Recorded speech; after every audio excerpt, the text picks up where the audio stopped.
you know, guys, it's a Monday and that means we're doing a roundup. So, you know, the web totally went down today, right? What do you mean the web? Okay. So everything. The World Wide I'm Web? still married. I just forgot my rings. That is so ironic you just said that. Why? We were listening on the radio about diamonds and gold, and TJ said, your ring is still in such good condition. I said, well, diamonds don't age. And then he said, do you ever take it off? And I said, if I ever took it off, I would lose it. And then I thought about you, and I'm like, you take them off and you put them back on. I don't know how you do that. Yeah, I do. So I took it off and I forgot to put it on. It's beside my bed. Anyways, so Amazon Web, which I guess controls the whole web, went down. So you couldn't order on Starbucks. PayPal was down. What time? I think from like 2 to 7, as of 9 o'clock this morning, you couldn't order on Starbucks. Everything, Canva was down. You couldn't order something on Amazon? No, everything was down. All of the payment systems were down. Can you imagine how much money was lost in those hours? So here's two things. One, I was talking to our team member who helps run the Common Parent, and she said, yeah, it's been a disaster. The Amazon web is down. I'm like, what do you mean? She's like, it's Web 3 something. I'm like, she goes, it runs everything. Like the Amazon web basically powers everything. Okay. On that note about Amazon, before you say that, is yesterday, did you get a weather alert from Amazon? Oh, I didn't know. So we did. And my mother-in-law's like, since when does Amazon give me a weather alert? So Amazon apparently owns everything and powers everything. That's crazy. Literally everything was down. Like we couldn't get payments on our website. So I was at Starbucks this morning because I was late and my kids needed lunch. I wasn't late. I just had to leave early to get the dog to the groomer, blah, blah, blah. Mm-hmm. So I had to leave earlier than even normal. Mm-hmm. So, but we couldn't order ahead. Mm-hmm. So I had to go in, and I go in and the guy beside me is from corporate from Starbucks. Yes. And he's like, this is a disaster. Everything is down. And he said, the web is down. And he goes, this will be one of our biggest losses in revenue today. Like so distraught about the losses. Millions and billions and millions of dollars will be lost in those hours. And then I said, the bigger thing I'm concerned about is we're just moving more and more to online and everything. We're cooked. Like we're literally cooked if Amazon decides to go down. If that's controlling everything. It's like when, like the grandparents and stuff, they don't like to like bank online. I know that. Rely on. What about the markets? I don't know. So then we were talking more and she goes, have you seen the video? And I said, what video? And I guess it's Tesla has its own conversation person. Mm-hmm. Like, how you can ask your car to do things. Mm-hmm. So they have Grok. Mm-hmm. Grok, I think. Yeah. Grok. Yes. And I totally thought when people were talking about it that they were talking about Gronkowski. No. So she is in the car and her kids are talking to it in a Tesla in the family. Mm-hmm. Have you seen this video? Yes. About them asking for a nude? Yes. And the voice is so creepy. Is it always like that, by the way? I think so. Because in the videos, I feel like it's like he has such a scary voice, but they must have, like, he can't always have that scary voice, does he? Well, he's, if you go, so we did a free PDF on what it was, because, half of what we learn, someone on our team or someone brings it to us, because by the time we've heard about it, it's already been around for way longer than any of us have anticipated. So it's like it's like what we have on the Common Parent is so many sets of eyes looking, because everyone's algorithm is different and everyone's consuming different things, that if you don't have different ages, different stages, different people on the team consuming different things, you really would miss so much. Anyways, it's X's chatbot, which is known to be a bit naughty. Like you can make it talk to you dirty and it can do naughty things and it can be bad. Like it's like kind of like remember Austin Powers was like Mr. Evil and and he kept saying that was my evil twin. So he goes, that's my evil twin who asked for nudes. His voice is so fucking creepy. It's we're gonna do a remix on the Common Parent of it, because I was like, this. First of all, if I had a Tesla, I'd probably sell it if that was the voice. Like, change the voice. That's disturbing. I know. Second of all, the fact that it can. Why do you want a nude? Why is that even programmed for a nude in your car? Send me a nude, and then some idiot 12-year-olds who are in the car with their parents somewhere, like in getting something, would probably I want to see what happens if I send a nude. I can actually see. I love 12-year-old boys, but they want to see what happened. They're kind of like they don't think. Sometimes some of them don't think before they act. They're like, okay, it asked for it, so I want to see what happens. Mhm. I'll see what happens. I'll send it. Okay. Ooh, and send it. Mhm. I was like, so let's just say the web goes down. Yeah. I'm like, this is so crazy. I was also, you know how people can have anonymous profiles. Mm. And we were talking about how someone was commenting on a school Instagram page, but it was anonymous. And the kid was saying something that was not appropriate. Okay. It wasn't a bad word, but when he wrote it, everyone knew what he meant. Yeah. Like everyone in our city would know what he meant. And I was like, it will always boggle my mind and never be surprised anybody that in 2025, some kid will still type something publicly. He may be anonymous, but he might very well get caught. Yeah. That they actually will send nudes, write things, say things, and think like they grew up in this and they still think they won't get caught. I think it's just The teenage their brain. normal. Yeah. I think it's their Well, it's normal. also their teenage brain, right? Like we know so much about like, you know, you hear parents saying like, you know, my kid was such an idiot. They did this. But if you actually talk to a child psychologist, they'll be like, their behavior is very aligned. They'll do it in all different forms, Yeah. but they have to test the boundaries. And some are more rebellious than others because that's how they learn. Yeah. And unfortunately, when the stakes are high and the consequences are big, that can be a disaster. Well, that unfortunately is a phone and online is the consequences are so big because you can't pull it back in. It's like once it's on there, it's just like gone, and it could go to 300 million people, or it could go to one, or it could just go to your friends. And I there's not enough times. Even my kids so eye roll me now, but I'm like, don't send nudes. Like, don't. They need that many reminders. I agree. Yeah. I'm like, it's not funny. If you get a nude, like delete it, get rid of it, or like just take a screenshot from your other phone, to the point where I think it's sort of like when you tell your family don't drink and drive. Yeah. You know, when they go out as teenagers, like if you drink like before they go out, if you're not there, you're sort of like when they go out, if don't get in the car with someone if they're drinking. And we say it over and over and over again, like be careful when you're driving. I feel like that's what online has to be like. Don't send nudes, and don't send messages you don't want other people to read. It is, but we don't say it enough because we just assume assume that we said it and that they learned their lesson. They should be scared enough. But the problem is the consequences are so much higher because of the hands it can get into so much faster at such a more rapid rate. Anyways, the whole thing was, I was just like, oh, we're so cooked if one guy owns the whole internet, is powering everything. I was like, I didn't know that. Yeah. I didn't know he like had that much power. I knew he was a powerful guy, but everything is down. Something like he couldn't buy more power. I was like, why so screwed? Who couldn't buy more power? Like Amazon didn't have enough juice or something for what they were. And then they got it and we're back up? Yeah. Where'd you get it? Dude, this is what the winter. Is this not so weird that we just sit here and do this? We live this life, but we have no idea really what we're doing. We're kind of like, okay, I'll do that. Sure. I'll make videos of my face. Well, and flying on a pig. Okay. Yep. Yeah. Oh, total. You know, so Sora 2 came out and it was like invite only. And if you've seen our socials, we posted some of the videos that we made. And so many people are like, if you put your face out there, even if you put all your like, you know, people can't use our likeness or our faces if we're not friends with them. We don't allow them. And it's kind of crazy because there's that young hockey guy. Yeah. And you can use his face. He's allowed. Yeah. Everyone to use his likeness. Yeah. It's kind of no different than us putting videos up on the internet. Okay, true. And in my opinion, if we're really... Well, that's the thing is people are like, you should be so careful because then they have your face. I'm like, before Sora 2 or AI, people were still making video. Like Taylor Swift's face is still out there making videos. You don't need this new software to make it happen. Like they can make your face do TikTok, any of them. They can take it. I'm not saying it's great where we're at. I'm not saying this is amazing, but I did say to my family who is not in the tech world, who were like, this is disgusting. I hate this.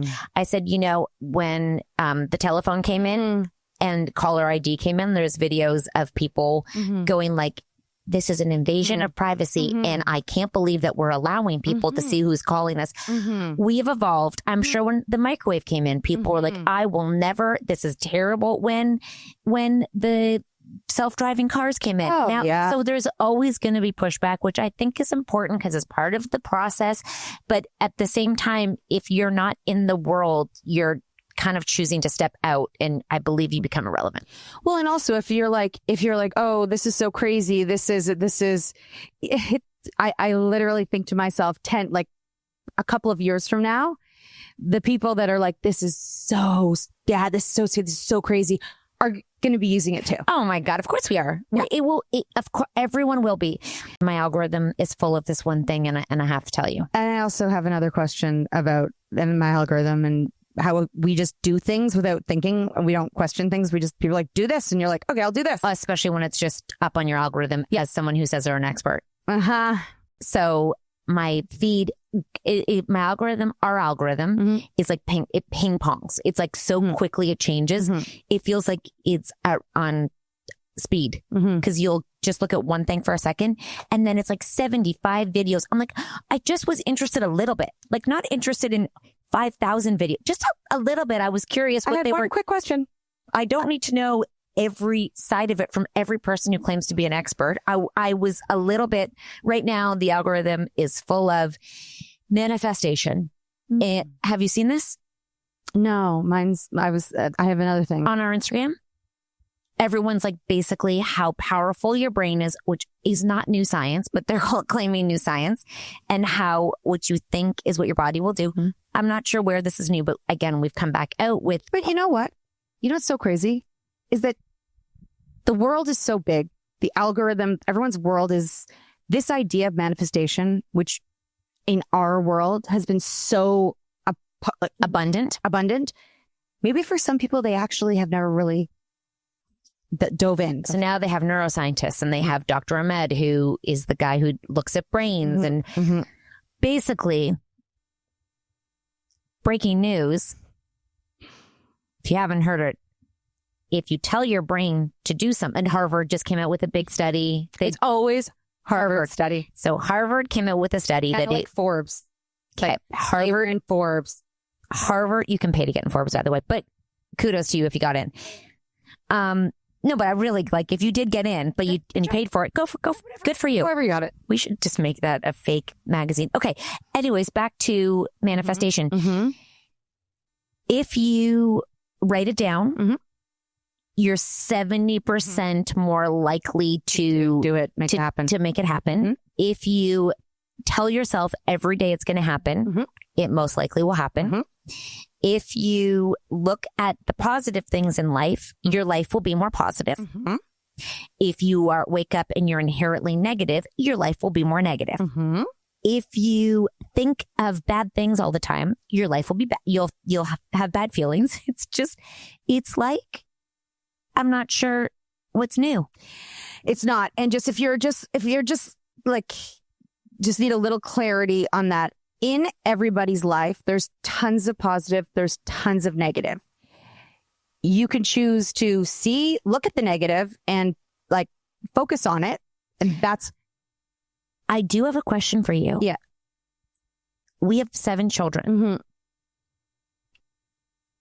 Is it they inherit it, or do they learn it to be positive or to be more negative? And I'm not saying overall, I'm saying what makes the kids the children feel more pessimistic versus the ones who are more optimistic? I feel like there are so many factors because I'm thinking about so many families right now and like pessimistic parents. And then they've got some very, like they have a mix of optimistic and pessimistic children. I think it's parents. I think it's birth order. I think it's opportunity. I think it's the people you're around, the school you're in, your friends. Like, okay. I think that there's a lot of things. I don't think you can breed a full family of like positive people. Because I'm trying to go through my head of like who's positive and who's negative, but also you really can kind of gauge kids because they can do full shifts. Like they can be totally different people on any given year. Like they really aren't consistent. I literally said, we were talking last night with the family, and somebody was like, I was thinking about how many kids moved home in all of our, like the families that were there, how many kids moved home after university and lived at home, and how many lived out. Did they live alone? Did they live with friends? And I was going through one of them. I couldn't remember. One of my siblings, I couldn't remember if they lived at home after. I can't actually remember any of them that you say that. And one of them was just saying like, oh my gosh, like Taylor will definitely move home. Definitely. I'm going to go, you know, we really can't make any promises about anybody. No. As soon as you're sure about something, they'll go and do something else. Yep. Which I love that. If someone is just always falling into the exact same thing, like boring. No, I think that if there's one lesson for parents listening is that your child who is your child today is not, if you love that person as they are, they're going to change, and they're going to change a million times over. And I think the biggest thing that a lot of people do, and I'm sure we did it too, is you kind of give a label to your kid. Oh my God, kind of. That kid's this, like this, that kid's like that kid's like that. No. Oh my God. And then if you label them that, they're probably going to live up to that. Okay, so I don't think this child will care if I say this, but we are talking about Olivia in grade 5 because we remember it so distinctly because it was COVID. And Chloe's in the same grade as her right now as she was switching schools in COVID, like the way they acted, the way they dressed, like how everything. So we kind of have a comparison right now because she can remember grade 5 quite clearly. And I can remember her in grade 5, like really clearly, like 1 to 5 kind of blurry because we had such a big life change at grade 5. I like really recall grade 5 so clearly. I spent so much time with them at that time too. So much time with them. So I remember her applying to schools. I remember her personality. I remember she wouldn't really talk. I remember how quiet she was, how shy she was. I remember all of it just being like, if you had her, this would be great AI. And then you put her grade 5 self beside her, like at home, she was the same person she is now. But in the world, she's a very different person in the world than she was at home. And I was saying to someone recently whose child has like severe anxiety, I said, are they happy at home? And she was like, yes. I was like, give it some time. I said, because it's very different when it's situational in different situations. Like I kind of went through this where I kid you not, guys, she would not talk to a teacher, like to the point where it would take till June for her to even open up a little bit. And they would keep her with the same teacher the next year, wherever they possibly could, because it's like she had a relationship with them. In JK and SK, she did not take off her coat or her bag, and she had to go pee once. Remember this? And she didn't want to ask to go pee, so she just peed on the carpet in kindergarten. She laughs about it now. But like that's that, and if you met her now, it's not the same person whatsoever. So it's like I do have like a real life experiment of where I think about people who think their kids are a certain way, where I'm like, oh, no one is anyway. And she really did go from I don't even know what to what. Like it's a transformation really of looking at people, talking to people. She wouldn't even talk to grandma. Remember when she first talked to grandma and Uncle Phil, and they were like, oh my God, she talked to us? She'd known them since she was born. It wasn't even like she just met them. It was a lifelong relationship, and she'd be kind of shy around you. And then all of a sudden she would, it has been a journey. Well, shy people are so, I love shy people, and I love when people are like, they're shy, because when anyone that met Olivia was like, she's such a shy girl. Like she's so shy. And when they were with, if you would see Taylor and Olivia together, it'd be like, Taylor would be like, blah. And then Olivia would be so quiet. And everyone's like, she's so quiet. She's so quiet. Coming from like inside shy kind of person, which shy could be like anxious, but because really you're just afraid to put yourself out. Like you're uncomfortable putting yourself out there. Shy, when you get to know a shy person at home on the inside, often sometimes they're kind of crazy.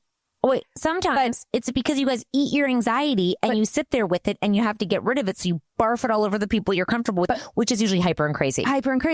But it's also because when you know you're hyper and crazy, and all like the people out there are like, so like calm, cool, and collected, you know that if you're to show yourself, people used to, when I would show myself, sometimes be like, oh my God, you're so weird.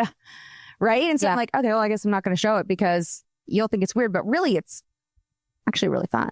Oh, no, it's really, my mom will sometimes be like, oh God, this is going to be her at a bar drunk. You know, when she's just like, you guys are all you have, an energy that you don't show in the real world that is so crazy. You have to get rid of it. And they just, I mean, but sometimes the people that are shy have something that isn't just sort of like cool and like calm and not cool. And that's why they're afraid to actually because what they really want to say, nobody else is like acting like that. So it's like not only do I not want to show myself at all, but if I did, I'm not acting like you. So you guys are going to be like, whoa. It is true. And the one I'm talking about is really gifted in like performance. But that's not traditional for their gender. So it's like there's not a lot of commonalities amongst people to be sort of like, you know, your own self. And it's so unique when we're talking about like manifestation and personalities and like what you think. And, you know, the problem is if you are shy and you do have like, you know, this weird thing in you that is unique, which is often like a fun energy, it's really hard as a teenager and teen to like let it out in front of people. So you begin to shape yourself. And then that causes anxiety because you can't be yourself because you're so nervous to be yourself in front of everyone because you're such a freak. And the best way that it will be appreciated if you can fight through to get to the place where you're okay with being you. Then you're so like dynamic. It's just, it takes, like, you know, that one who is not shy at all, but yes. And she doesn't care. That is so unique. Oh God. A teenager to not give a fuck. Just be her own bad self. It's almost like in a way they're missing that teenage angst. That thing that you're supposed to have to hold you back. And it's magical when it happens, but it's very rare. Oh God. And you could just sit with, and often they piss other teenagers off. They are annoyed and then they grow up and they're like, I love that person. It is such a cycle. But I will say if you have an overly shy, anxious, blah, blah, whatever you want to call that word, nervous, what was stressed, whatever you want to call it. I always gauge at home. Like always look at home as a gauge to who they are and where they're at in life. If they're coming home and like severely anxious at home, then like seek massive help because I think, I mean, get help wherever you can if you can afford it. But it is when I never felt that concerned because she pulled herself out of activities, wouldn't go to birthday parties, wouldn't go to play dates. But then at home, she was so happy. I was like, okay, well, we have a little bit of an issue here, but on the grand scheme of life, you're pretty happy. Like, so if they can find happiness in a place, and I'm not a doctor, so don't take my advice as anything other than a gauge of like, you know, where the process is. I think not everything is a massive problem. And I don't know if anyone else has that feeling of a mom just being like, you know, you kind of know when they're okay. And if you sometimes force a play, if you have an athlete, you know what I'm saying? When they force a play, it just doesn't work out. It's like you can't force them to be who they don't want to be at that moment. And you know what's hard for parents these days with all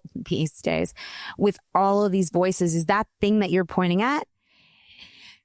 I truly believe that some people can really just lead with it, but there's so many opinions out there that like block the brain from listening to that. Because there's so many opinions. When you think about even just like being a new mom, I was like, and also what they miss out on because, you know, you're not going to have a D1 athlete if you let them skip out of 5 years of playing. Like you're just not. But are you going to push them and do what? But when I remember being a new mom, because I was tired, because I was confused, I had this and it came pretty shortly after, but in the beginning, I felt so lost. I couldn't hear it because I was so, you know, like the word really is kind of like you're insecure, you're not confident in what you're doing. And so it's so, I feel that there's people with growing teenagers and they live a lot of their parenting because everything is online tells you there's a problem and there's a fix and there's a solution to do this, but it's a different solution and it's all like, I wish there was a way you could go get like some sort of a therapy to make this louder. I think what you have to have happen is have it not be okay to know it's okay, which is experience. It's literally, it's like the cries. You know when the cry is okay and the cry is not okay. But that comes with seeing it not be okay once. Experience. So you hear their cry and then you're like, oh my God, you just know. It's a weird, I just think it's like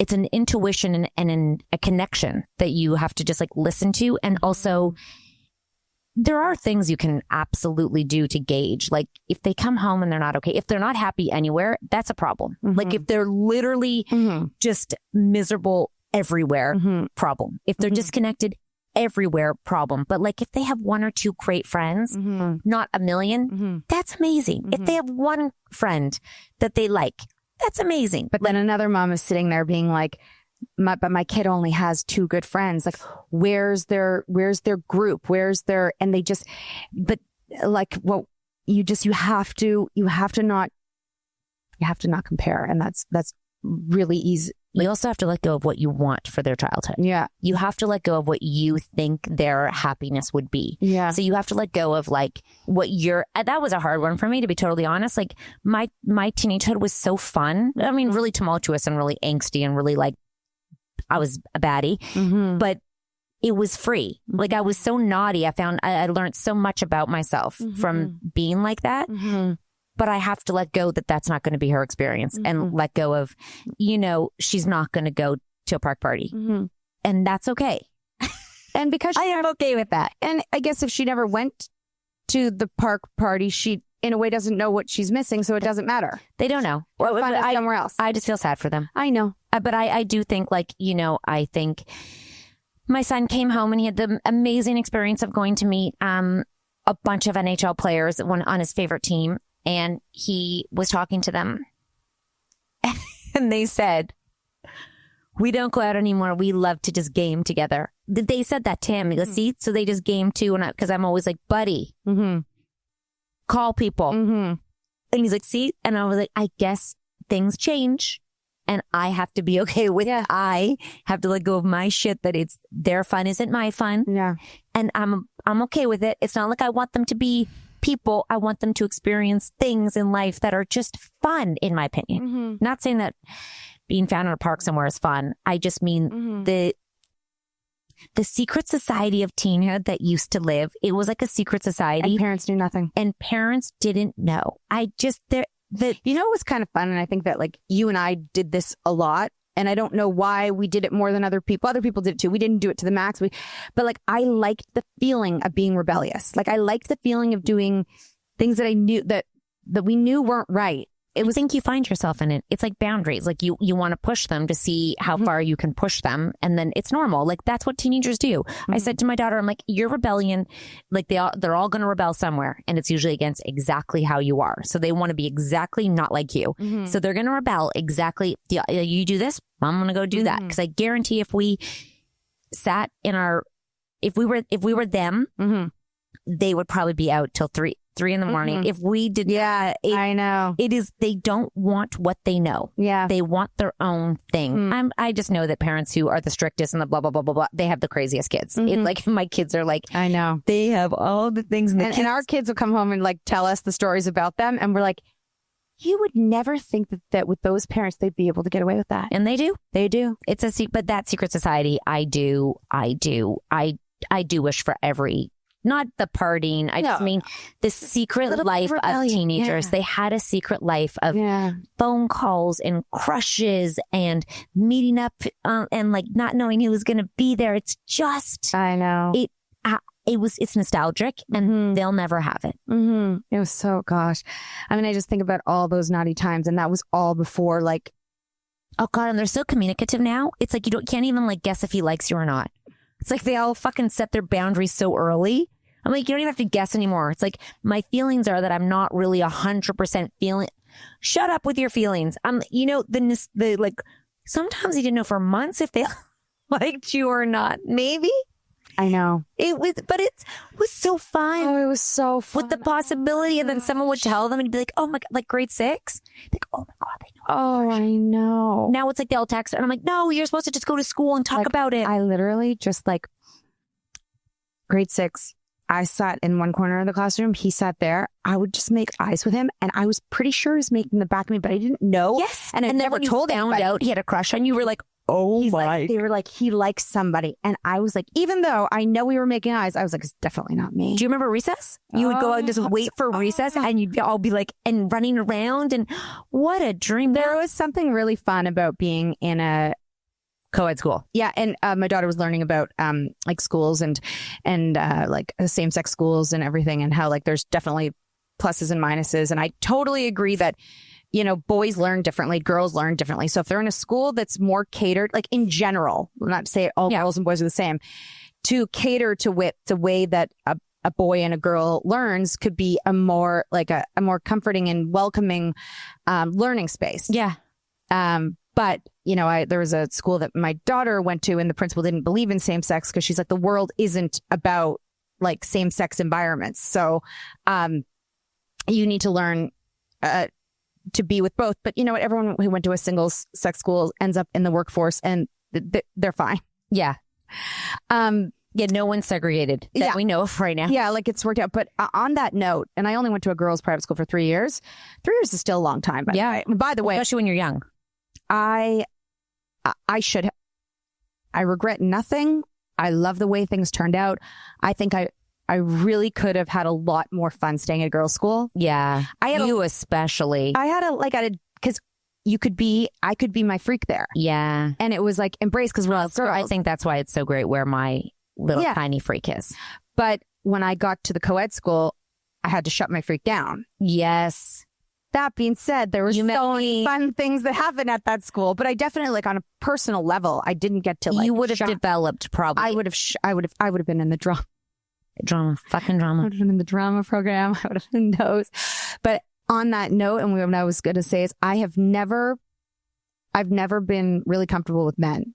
And by the way, your daughter's shy, and what was shy, she was like me. What surprises me about her is that she's comfortable talking to men, adult men. Yeah. Adults. Oh, adult women, adult men, her age. Yeah. No, adults, anyone adults. Mm-hmm. But she also has a lot of experience doing it because of work. There was no option. You had to talk to each parent. Like she's gotten, she's gotten better at it. She's got an experience. Like it's like she's had to every day. You have to talk at drop off and pick up. You have to give that parent. And it was a lot of dads, she said, and granddads. I spent a lot of time babysitting, being alone with men, dads. At the camp, there's like 8. You are constantly talking. I mean, like it's like exposure therapy. It was every single day. And then you have to call the parents. I still hate it. Yeah, no, she likes adults. And she can be alone with a man.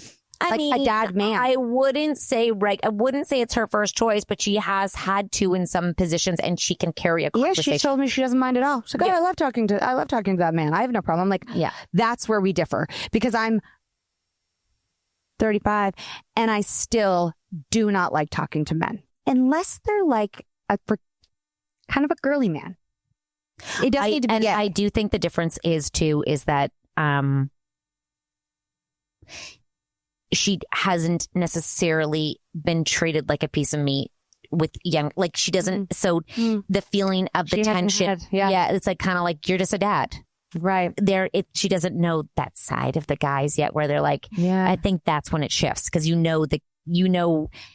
like when she hasn't been surprised by a man who has that she thought trusted looked at her like a young girl and been inappropriate and then had a moment. So it probably only takes one. It takes one, and she hasn't had that yet. Thank God. Then maybe they've changed, but yeah, it's like that because we had teachers hit on us. We had very young men were very inappropriate. They've learned because you get arrested now, but we were from think of parents, friends. Yeah, no. I always felt like a man could be looking at me like that. Yeah, and they did. Mm-hmm. Like grade 9, a teacher full on was disgusting. Mm-hmm. Many. Mm-hmm. Sat outside, pretty amazing. Sat outside the girls' washroom, and every time a girl walked, stop class so we could watch her walk in a high school.